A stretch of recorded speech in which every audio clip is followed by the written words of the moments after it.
एक यूट्यूबर आहे, त्यांचं नाव आहे अनुराधा तांबेकर. तर त्यांचा व्हिडिओ मी वांगे भातचा पाहिला आणि आज मी तो भात बनवलेला आहे. त्यासाठी त्यांनी कच्चा मसाला सांगितला वापरायला, तर मी माझ्याकडे नव्हता तर मी बनवला कच्चा मसाला. याला कच्चा मसाला म्हणतात. हा तुम्हाला 1 चमचा तरी घालायचा आहे. याच्यात धण्याचं प्रमाण जास्त दिलेलं आहे.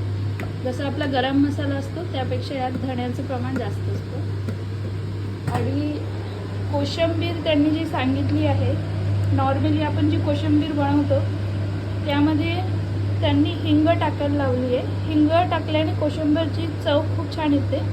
आणि याच्यात जे जिरं आपण घालतो ते भाजलेलं जे जिरं असतं, तर हे भाजलेलं जिरं आहे. याची ओबडधोबड पूड करून घेतलेली आहे.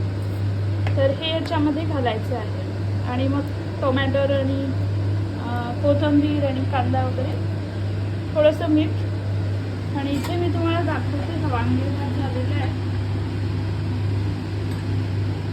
हा तुम्ही हांडीमध्ये पण बनवू शकता. तर मी याच्यासाठी जो तांदूळ वापरलेला आहे तो बासमती तांदूळ वापरलेला आहे. तर खूप सुंदर हा वांगे भात रेडी झालेला आहे आपल्याला. तर तुम्ही पण ही रेसिपी ट्राय करून बघा. अनुराधा तांबेकर त्यांच्या चॅनलचं नाव आहे.